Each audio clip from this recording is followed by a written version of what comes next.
Hello students, कैसे हैं आप सभी लोग। मैं हूं Pooja Singh and welcome back to my channel accounting master class and this is the fourth lecture.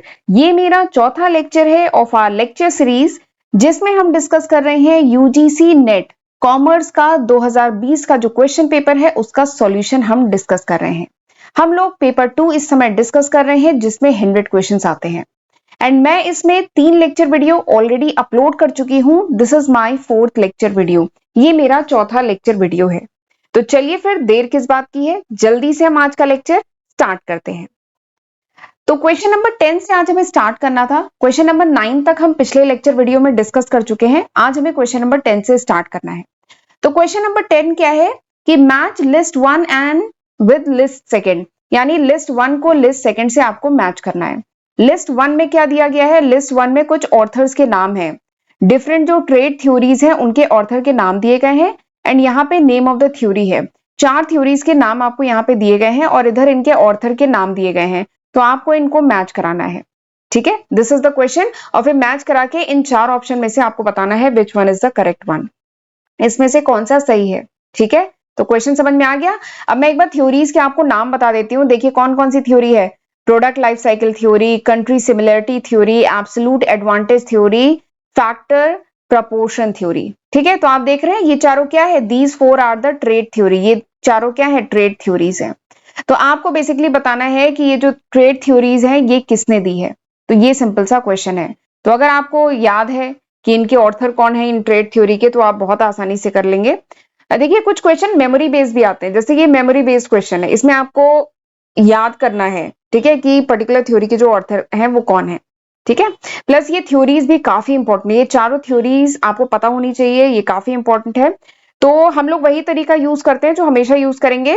देखिए ये जो क्वेश्चन मैं डिस्कस कर रही हूँ इसका पर्पज ये नहीं है कि सीधे आपको सॉल्यूशन बता देना, ठीक है, ये मेरा पर्पज नहीं है। मेरा पर्पज है इस क्वेश्चन के थ्रू मुझे जितनी इंफॉर्मेशन है इसके बारे में वो सब मैं आपको के साथ शेयर करूं। देखिए इस बार जैसे 2020 में ये जो ट्रेड थ्योरीज है इनके ऑथर पूछा है, बट क्या पता अगली बार पूछ लिया जाए कि ये थ्योरीज क्या है, ठीक है, या फिर कुछ इससे सिमिलर दूसरा क्वेश्चन पूछ लिया जाए। तो बेसिकली आपको इस थ्योरी, ये जो 4 थ्योरीज दी गई है इनका कॉन्सेप्ट आपको पता होना चाहिए, प्लस ऑथर के नाम भी पता होना चाहिए। तो वही मेरा पर्पज है, इसलिए चलिए हम डिटेल में इन चारों थ्योरी के बारे में डिस्कस करेंगे, फिर आप खुद ही देख लेंगे कि आंसर क्या है। चलिए स्टार्ट करते हैं with product life cycle theory. Product life cycle theory, तो सबसे पहले बता दूं ये जो प्रोडक्ट लाइफ साइकिल थ्योरी है this is an economic theory and this is given bye Raymond Werner. ठीक है, ये थ्योरी एक इकोनॉमिक थ्योरी है और ये किसने दी है, रेमंड वर्नर ने ये थ्योरी दी है। ठीक, और ये थ्योरी क्या कहती है, देखिए इसका नाम क्या है, प्रोडक्ट लाइफ साइकिल। तो ये थ्योरी क्या कहती है कि early in the product life cycle, early यानी जब प्रोडक्ट कोई नया नया लॉन्च होता है, इनिशियल स्टेज पे रहता है, तो early in the product life cycle जितने भी पार्ट्स होते हैं प्रोडक्ट के, ठीक है, एंड जो भी लेबर एम्प्लॉयड होता है, इन्वॉल्व होता है उस प्रोडक्ट को बनाने में, वो किससे एसोसिएटेड होता है, where the product is invented, जहां पे उस प्रोडक्ट का आविष्कार हुआ है, या कह लीजिए जहां से वो प्रोडक्ट इनिशिएट हुआ है, जिस कंट्री से इनिशिएट हुआ है, तो जनरली उस प्रोडक्ट के जो पार्ट्स होते हैं प्लस उस प्रोडक्ट के मैन्युफैक्चरिंग में जो लेबर इन्वॉल्व होते हैं वो उसी एरिया के होते हैं। ठीक है, तो ये पहली थ्योरी है प्रोडक्ट लाइफ साइकिल थ्योरी। लेकिन अच्छा इसमें और भी एक बात है, देखिए अर्ली स्टेज पे तो ये होता है कि जहां पे प्रोडक्ट का इन्वेंशन हुआ है तो प्रोडक्ट में जो लेबर है वो उसी एरिया के होंगे, पार्ट्स जो उसी एरिया के होंगे। लेकिन जैसे जैसे प्रोडक्ट थोड़ा सा मेच्योर होता जाता है, ठीक है, जैसे जैसे वो वर्ल्ड मार्केट में, बाहर की मार्केट में अडॉप्ट होता जाता है, वैसे वैसे क्या होता है, उसके जो पार्ट्स होते हैं प्लस उसका जो प्रोडक्शन प्रोसेस होता है वो ग्रेजुअली जो है उस एरिया ऑफ ओरिजिन जहां से ये शुरू हुआ है प्रोडक्ट, ठीक है, वहां से अवे होता जाता है, दूर होता जाता है। जिसका बहुत बढ़िया एग्जाम्पल है पीसी, पर्सनल कंप्यूटर। ठीक है, पर्सनल कंप्यूटर कहाँ पे आया, कहाँ पे इसका इन्वेंशन हुआ था, यूएस में। लेकिन अब उसका जो कह लीजिए उसके जो पार्ट्स की बात करें, चाहे लेबर की बात करें, ठीक है, वो क्या है, अलग अलग कंट्रीज में इसका मैन्युफैक्चरिंग हो रही है। ठीक है, तो इसका बहुत बढ़िया एग्जाम्पल है पीसी। ठीक, तो ये है प्रोडक्ट लाइफ साइकिल, इसको ये रेमंड वर्नर ने दिया, तो ये आपको समझ में आ गया। अगली बात करते हैं कंट्री सिमिलरिटी थ्योरी। अगला क्या है, कंट्री सिमिलरिटी थ्योरी। देखिए नाम क्या है, कंट्री सिमिलरिटी थ्योरी, यानी कुछ कंट्री की सिमिलरिटी से कुछ रिलेटेड होगा। ठीक, तो सबसे पहले तो बता दो ये जो कंट्री सिमिलरिटी थ्योरी है this is given by Stephen Linder. ये जो कंट्री सिमिलरिटी थ्योरी है ये लिंडर्स थ्योरी है, लिंडर ने इसको दिया था। तो लिंडर ने प्रपोज किया था, इन्होंने कहा था कि जो कंज्यूमर्स होते हैं, ठीक है, किसी भी कंट्री के जो कंज्यूमर्स होते हैं, ठीक है, जो सिमिलर, देखिए एक पर्टिकुलर जो कंट्री होती है वो कह लीजिए एक पर्टिकुलर स्टेज ऑफ डेवलपमेंट पे होगी, ठीक है, एक स्टेज ऑफ डेवलपमेंट होगा, या तो वो डेवलप्ड कंट्री होगी या डेवलपिंग कंट्री होगी या अंडर डेवलप्ड भी हो सकती है कंट्री, ठीक है। तो लिंडर ने क्या कहा था कि उस पर्टिकुलर कंट्री, वो जो पर्टिकुलर कंट्री है इसके जो कंज्यूमर्स हैं, ठीक है, उस पर्टिकुलर कंट्री के जो कंज्यूमर्स हैं उनका सिमिलर स्टेज ऑफ डेवलपमेंट होगा, ठीक है, क्योंकि इस कंट्री का सिमिलर स्टेज है, इस कंट्री का एक पर्टिकुलर स्टेज ऑफ डेवलपमेंट है, या तो डेवलप्ड होगी या अंडर डेवलप होगी या डेवलपिंग होगी, ठीक है। तो इसलिए इस कंट्री के जो कंज्यूमर्स हैं उनका कह लीजिए टेस्ट प्रेफरेंस वो क्या होगा, काफी हद तक सिमिलर होगा, ठीक है, इसीलिए इसका नाम क्या है, कंट्री सिमिलरिटी थ्योरी। यानी क्योंकि एक पर्टिकुलर कंट्री एक पर्टिकुलर स्टेज ऑफ डेवलपमेंट पे है, तो इसलिए इसके जो कंज्यूमर होंगे उनका जो टेस्ट होगा, प्रेफरेंस होगी, वो कुछ सिमिलर होगी, ठीक। और इसमें एक बात और कही गई कि किसी भी कंपनी को सबसे पहले अपने डोमेस्टिक कंजप्शन के लिए प्रोडक्शन करना चाहिए, डोमेस्टिक कंजप्शन के लिए, ठीक है, यानी अपने पहले अपनी कंट्री के जो कस्टमर्स हैं, कंज्यूमर्स हैं, पहले उनके लिए प्रोडक्शन करना चाहिए, उसके बाद एक्सपोर्ट करना चाहिए, ठीक है। तो ये कहा गया था कंट्री सिमिलरिटी थ्योरी। नेक्स्ट बात करते हैं एब्सोल्यूट एडवांटेज थ्योरी। एक बार मैं स्क्रीन क्लियर करती हूँ। अगली क्या है, एब्सोल्यूट एडवांटेज थ्योरी। नाम से ही समझ में आ रहा है एब्सोल्यूट एडवांटेज। तो सबसे पहले तो ये बता देती हूँ, ये दिया किसने था, ये दिया था एडम स्मिथ ने। Absolute advantage theory is given bye Adam Smith. तो इसमें इन्होंने क्या कहा था, इसमें कहा था कि एब्सोल्यूट एडवांटेज, ठीक है, एब्सोल्यूट एडवांटेज कब होता है, कोई भी प्रोड्यूसर है, ठीक है, प्रोड्यूसर है, उसको एब्सोल्यूट एडवांटेज कब होता है, उसको एब्सोल्यूट एडवांटेज तब होता है जब वो प्रोड्यूस करे ग्रेटर क्वांटिटी, ठीक है, मैं क्यू से क्वांटिटी डिनोट कर रही हूं।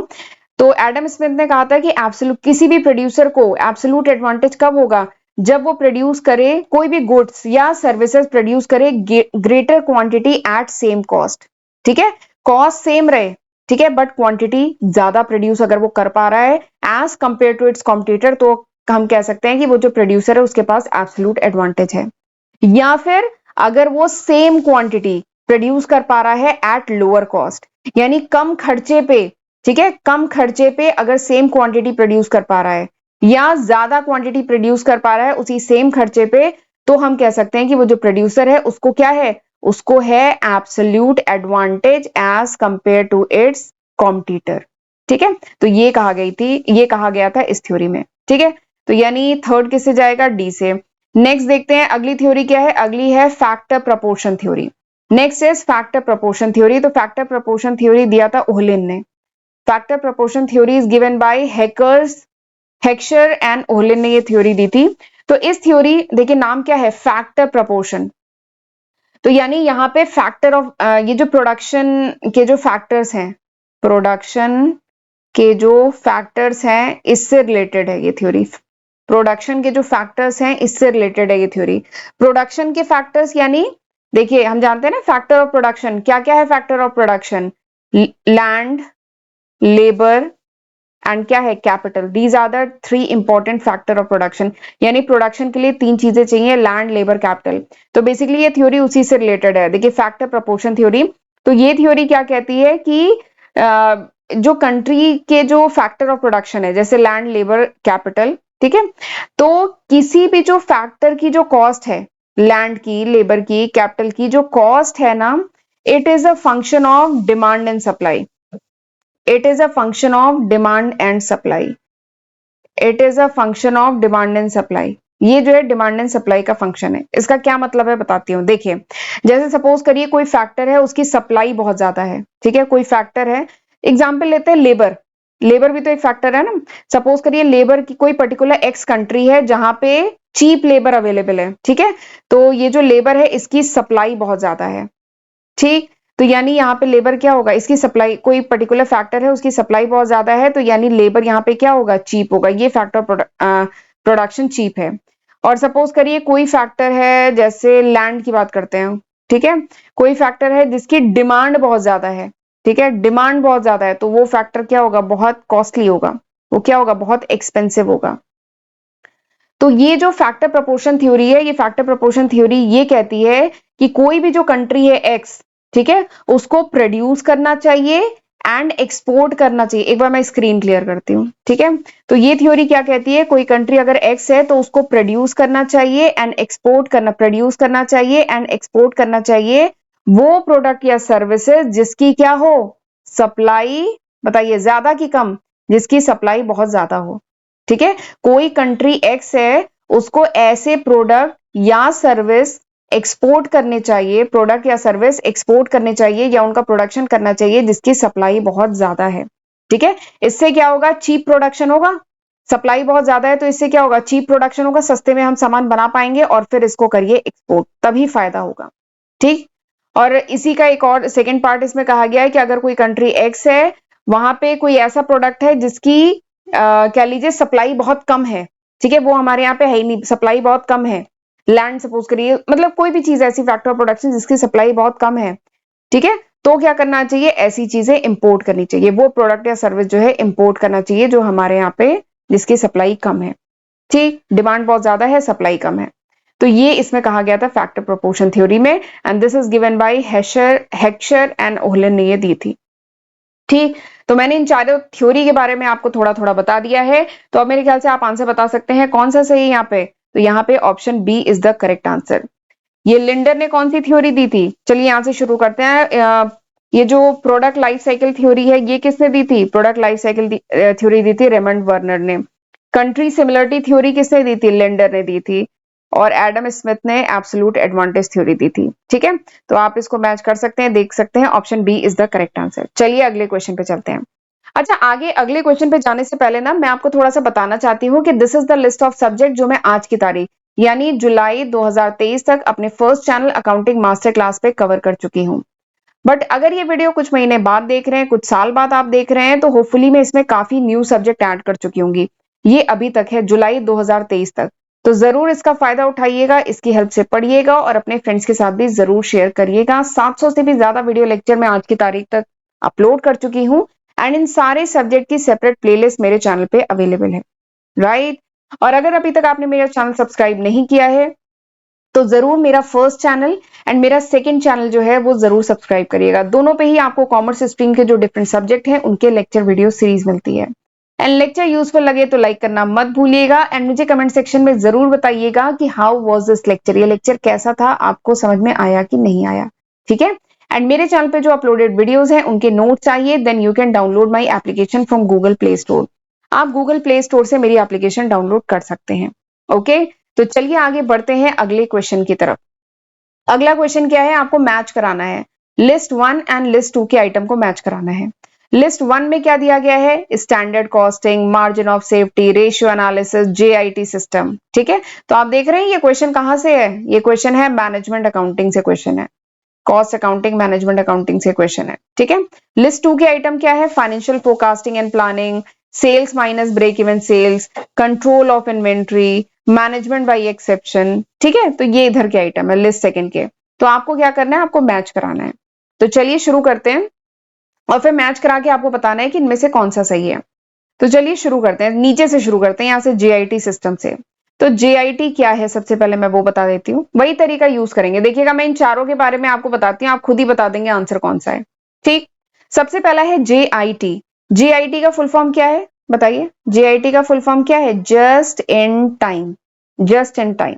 तो जेआईटी क्या है, it's an inventory management method. ये जेआईटी जो है this is an inventory management method. GIT inventory management method है जिसमें क्या कहा गया है, जिसमें ये कहा गया है कि हमेशा कोशिश करनी चाहिए कि लिटिल इन्वेंट्री, थोड़ी इन्वेंट्री रखा जाए, ठीक है। देखिए नाम क्या है, जस्ट इन टाइम, यानी जब जैसी जरूरत हो उतनी ही इन्वेंट्री रखनी चाहिए। ऐसा नहीं होना चाहिए कि स्टॉक पीलिंग कर दे, यानी इन्वेंट्रीज का अंबार आपने लगा दिया है, खूब स्टॉक पीलिंग कर दी है, ठीक है, और फिर उसमें इन्वेंट्री बेकार भी हो रही है, खराब भी हो रही है। तो जस्ट इन टाइम कॉन्सेप्ट क्या कहता है कि जितनी इन्वेंट्री की जरूरत हो उतनी ही इन्वेंट्री अपने पास हर समय इन हैंड रखनी चाहिए, ठीक है, instead of doing stock piling, यानी ये स्टॉक पीलिंग यानी बहुत ज्यादा इकट्ठा इन्वेंट्री नहीं करनी चाहिए, ठीक है। और इसमें क्या है, जो सप्लायर है उसके साथ अच्छे टर्म्स होने चाहिए ताकि जब भी इन्वेंट्री की जरूरत पड़े तुरंत जस्ट इन टाइम जैसी जरूरत पड़े इन्वेंट्री पीछे से आ जाए। तो this is one of the method of inventory management का एक तरीका है। तो ये क्या है, यानी ये किससे मैच होगा, कंट्रोल ऑफ इन्वेंट्री। इन्वेंट्री को कंट्रोल करने का तरीका है, इन्वेंट्री मैनेजमेंट का एक मेथड है, जस्ट इन टाइम। ठीक, अगला चलिए नेक्स्ट देखते हैं, अगला क्या है, ratio analysis. Next is ratio analysis. तो समझ में आ गया डी किससे मैच हो रहा है, थर्ड से। अगला देखते हैं रेशियो एनालिसिस। तो रेशियो एनालिसिस तो आपने शायद 11th-12th में भी पढ़ा होगा और फिर ग्रेजुएशन में तो पढ़ा ही होगा। तो रेशियो एनालिसिस एक बहुत बहुत बहुत इंपॉर्टेंट क्वांटिटेटिव मेथड है, जिसके थ्रू जो फाइनेंशियल स्टेटमेंट होता है कंपनी का जो बैलेंस शीट है, पीएल अकाउंट है, जो फाइनेंशियल स्टेटमेंट है, उसका क्या किया जाता है, उसका किया जाता है एनालिसिस। रेशियो एनालिसिस से फाइनेंशियल स्टेटमेंट का एनालिसिस किया जाता है। इसमें डिफरेंट रेशियोज निकाले जाते हैं, करंट रेशियो, क्विक रेशियो, बहुत सारे, debtor turnover ratio, inventory turnover ratio, बहुत सारे रेशियोज निकाले जाते हैं। और उसकी हेल्प से कंपनी की लिक्विडिटी के बारे में, कंपनी की प्रॉफिटेबिलिटी के बारे में, कंपनी की ऑपरेशनल इफिशिएंसी के बारे में, ठीक है, और भी बहुत सारे फैक्टर्स के बारे में इंफॉर्मेशन मिलती है। ठीक है, तो रेशियो एनालिसिस क्या है, बहुत इंपॉर्टेंट टूल है और उसके अकॉर्डिंग कंपनी आगे की प्लानिंग कर पाती है। तो रेशियो एनालिसिस क्या है, ये फाइनेंशियल फोरकास्टिंग एंड प्लानिंग का एक टूल है। ठीक, तो सी मैच होगा 1 से। नेक्स्ट आ जाते हैं मार्जिन ऑफ सेफ्टी। अगला क्या है, मार्जिन ऑफ सेफ्टी। तो मार्जिन ऑफ सेफ्टी आपने ब्रेक इवन एनालिसिस जब पढ़ा होगा, ब्रेक इवन एनालिसिस जब पढ़ा होगा, तो वहां आपने मार्जिन ऑफ सेफ्टी पढ़ा होगा, एमओएस, मार्जिन ऑफ सेफ्टी।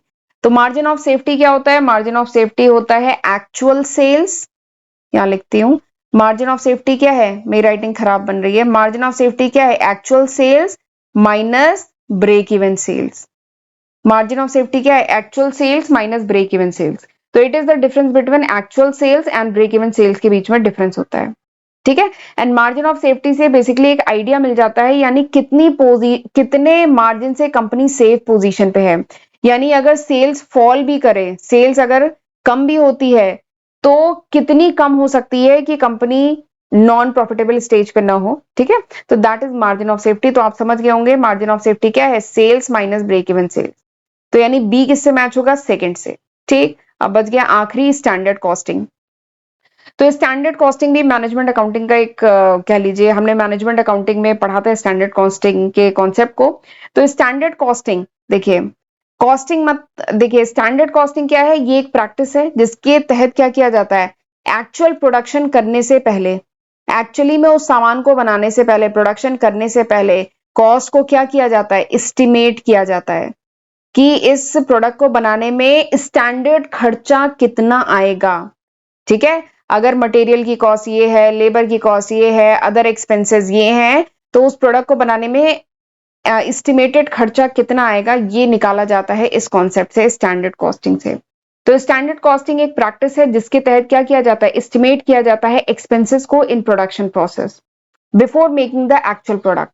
यानी एक्चुअल प्रोडक्ट बनाने से पहले कॉस्ट को एस्टिमेट किया जाता है स्टैंडर्ड कॉस्टिंग से। ठीक है, और ये हो चुका है, यानी स्टैंडर्ड कॉस्टिंग को बाय डिफॉल्ट किससे मैच होना है, 4 से मैच होना है। बट चलिए मैं ये भी बता देती हूँ, management by exception. Management by exception क्या होता है, देखिए नाम क्या है, मैनेजमेंट बाय एक्सेप्शन। एक्सेप्शन मतलब क्या है कि कुछ अंतर, एक्सेप्शन यानी बाकी चीजें सिमिलर हैं, ये क्या है, एक्सेप्शन है। एक्सेप्शन मतलब समझ रहे हैं ना, जो बाकी चीजों से अलग है।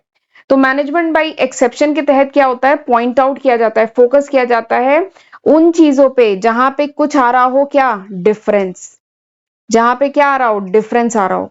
डिफरेंस बिटवीन, जैसे एग्जांपल लेते हैं, डिफरेंस बिटवीन एक्सपेक्टेड, यानी आपने कोई प्रोडक्शन किया तो क्या एक्सपेक्टेड था एंड क्या बजटेड था।